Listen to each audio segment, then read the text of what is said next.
তৎকালীন সরকার অনেকগুলো কমিশন করেছেন, সেই কমিশনগুলো আমাদের ব্যবস্থাগুলোতে কি পরিবর্তন লাগবে, কি সংস্কার লাগবে সেটা নিয়ে তারা খতিয়ে দেখবেন। কিন্তু এই যখন কমিশনগুলো ফর্ম হলো, কমিশনের যে রিপোর্ট আসবে সেই রিপোর্ট বাস্তবায়ন কে করবে সেটার কোনো স্বচ্ছতা ছিল না, সেটার কোনো জবাব ছিল না। কমিশনগুলোর এখতিয়ারই ছিল শুধুমাত্র তারা প্রপোজাল দিবে, পরামর্শ দিবে, কিন্তু পরামর্শ বাস্তবায়নের এখতিয়ার তাদের নাই। কিন্তু বাস্তবায়নের এখতিয়ার তাহলে কার কাছে আছে সেটা স্পষ্ট ছিল না। অনেকগুলো কমিশন হলো, তার মধ্যে মাত্র 6টা কমিশনের রিপোর্ট নিয়ে ঐক্যমত্য কমিশন গঠিত হলো। সেই ঐক্যমত্য কমিশনে যে 6টা কমিশনের রিপোর্ট আলোচনা করার কথা, সেই 6টাও আলোচনা হয় নাই। অর্থাৎ বাকি যেই কমিশনের রিপোর্ট গুলো আছে, আনফরচুনেটলি সেটা হয়ে যেতে পারে একটা একাডেমিক এক্সারসাইজ। অর্থাৎ রাষ্ট্রের জনগণের টাকা দিয়ে কমিশন গুলো এত কষ্ট করে আমাদের রিফর্ম প্রপোজাল দিয়েছে, কিন্তু সেটা কখনো আলোর মুখ দেখবে কিনা, বাস্তবায়ন হবে কিনা সেটা আমরা জানি না। এবং যেটার পেছনে এত শ্রম দেওয়া হলো, ঐক্যমত্য কমিশনের সবগুলো পলিটিক্যাল পার্টি একসাথে বসে একটা জায়গায় আসলেন, সেটারও বাস্তবায়ন কিভাবে হবে সেই পথ সুস্পষ্ট না করেই সাইনিং সেরেমনি হয়ে গেছে। তো এই যে একটা ধারাবাহিকতা, যেখানে আমাদের পরিকল্পনা হয়, প্রস্তাবনা আসে, কিন্তু প্রস্তাবনার বাস্তবায়ন নিয়ে কোনো চিন্তা থাকে না, রূপরেখা থাকে না, এটা খুবই একটা অদ্ভুত অবস্থা। আমরা তো যে কোনো পরিকল্পনা করি সেটা বাস্তবায়নের জন্য, কিন্তু বাস্তবায়নের রূপরেখা ছাড়া ওই পরিকল্পনার অর্থ কি? আমরা হয়তো পার্সোনাল জীবনে অনেক পরিকল্পনা করি, এই দেশে ঘুরতে যাবো, ওই দেশে ঘুরতে যাবো, সেটার বাস্তবায়নের পথরেখা না থাকতে পারে, কিন্তু জনগণের ট্যাক্সের টাকায় যে কমিশন রিফর্ম প্রপোজাল গুলো আসছে সেটার বাস্তবায়নের কোনো রূপরেখা থাকবে না, এটার কি অর্থ? এবং এটা যে এবারই প্রথম হয়েছে এমন না, অনেকবার এরকম কমিশন টাস্ক ফোর্স গঠন করা হয়েছে যেটার বাস্তবায়ন হয় নাই। 1990 সালে 29টা টাস্ক ফোর্স গঠন করা হয়েছিল, যেখানে 250 জন খুবই গণ্যমান্য ব্যক্তি সেই টাস্ক ফোর্স গুলো হেড করেছেন। আমাদের প্রফেসর ইউনুস তখন সেলফ রিলায়েন্স পলিসির টাস্ক ফোর্সের হেড ছিলেন, Wahiduddin Mahmud macro economic policy task ফোর্সের হেড ছিলেন। তারপরে যে সরকার এসেছিল, সেই 90 এর পরে যে সরকার এসেছিল, তারা ওই রিপোর্ট গুলির তেমন কোনো সদ্ব্যবহার করেন নাই। আমরা কি সামনেও এই একই অবস্থা দেখতে যাচ্ছি কিনা সেই সংখ্যাটা কিন্তু থাকে, কারণ আমরা এখনো জানি না যে সংস্কার কমিশনের রিপোর্ট গুলো আসছে, যা ঐক্যমত্য কমিশনে আলোচনা হয় নাই, সেটার বাস্তবায়নের রূপরেখা কি।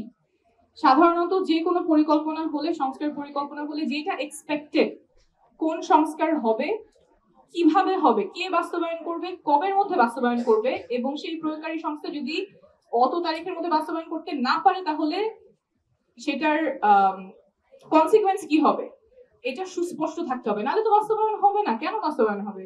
যেই বডিগুলি অলরেডি আছে তাদের জন্য সংস্কার করা তো একটা অ্যাডিশনাল বার্ডেন। তার মধ্যে যদি পাথওয়ে স্পেসিফাইড না থাকে তাহলে তো সেটা বাস্তবায়নের কোনো আশা নাই। এবং এটা আমরা বারবার হতে দেখেছি, 90-এ হতে দেখেছি, বিগত কেয়ারটেকার গভর্নমেন্টের আমলেও হতে দেখেছি। টাস্ক ফোর্স গুলো হয়, কমিশন হয়, রিপোর্ট আসে, কিন্তু বাস্তবায়নের মুখ দেখে না। এবং যার ফলে আমাদের যে ইনস্টিটিউশন গুলোর ভঙ্গুর দশায়, যে শুধুমাত্র গত 15 বছরের কারণে তা না, তারও আগে থেকে এটা চলে আসছে। এই একই পরিণতি আমরা আমাদের যে জুলাই সনদ সেটার ক্ষেত্রেও দেখতে পাচ্ছিলাম।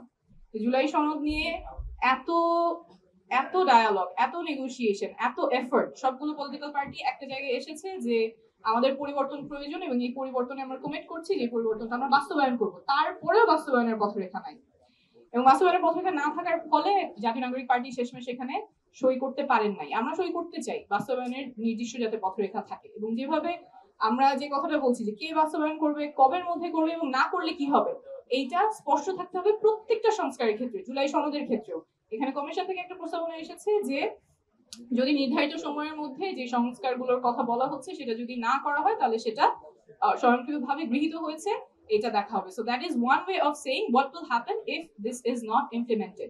There can be other ways, but what is the other way? We cannot leave it without consequences. যদি এটা না হয় তাহলে কি হবে, সেটা যদি স্পষ্ট না হয় তাহলে হয়তো এটা হবে না। তো সেই ক্ষেত্রে আমাদের পথরেখাটা খুবই সুস্পষ্ট থাকতে হবে যে সনদ কিভাবে বাস্তবায়ন হয়, কারণ অনেকবার আমরা প্রতারিত হয়েছি, অনেকবার দেখেছি যে এগুলো একাডেমিক এক্সারসাইজ হিসেবেই থাকে, কাগজ হিসেবে থাকে, জনগণের কোনো কল্যাণে আসে না। ওই রাস্তায় আমরা ফেরত যাব না। অনেকে মনে করছেন যে রাজনীতি আগের মতোই চলবে, রাজনীতি আগের মতো চলবে না। রাজনীতি পাল্টে গেছে, জনগণ অনেক সচেতন, জনগণ আর প্রতারিত হবে না।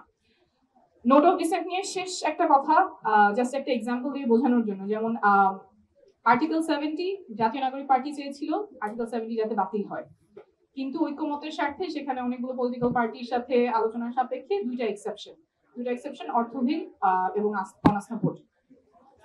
তো এইটা নিয়ে সাফিসিয়েন্ট কনসেনসাস ওখানে হয়েছে, অর্থাৎ পলিটিক্যাল পার্টি সবাই মোটামুটি একটা জায়গায় আসার ফলে কেউ ছাড় দিয়েছে, কেউ যেটা চেয়েছিল সেটা পেয়েছে, সেটা তারপরে ঐক্যমত কমিশন লিপিবদ্ধ হয়েছে। এখন প্রস্তাব হচ্ছে যেটা সবার মধ্যে ঐক্যমত হয়েছে সেটা জনগণের কাছে যাবে, গণভোটে যাবে। এর চেয়ে আর কমপ্লিকেটেড করলে যে অ্যান্সারটা গণভোটের মাধ্যমে আসবে, that will be very difficult to interpret. So যেই পদ্ধতিতে একটা সাফিসিয়েন্ট কনসেনসাসের মাধ্যমে জুলাই সনদে ঐক্যমত্য প্রপোজালগুলি এসেছে সেটার ব্যাপারে মানুষের রায় নেওয়া উচিত। এটাকে আরো যদি কমপ্লিকেট করা হয় যে আমার এটার পক্ষে একজন ছিল, বিপক্ষে একজন ছিল এবং প্রপোজালটা আলটিমেটলি এটার বিপক্ষে মানুষ যখন হ্যাঁ না ভোট দিবে সেটার উত্তরটা কি আসতেছে, মানুষ কি বলতেছে, এটা বোঝা খুবই ডিফিকাল্ট।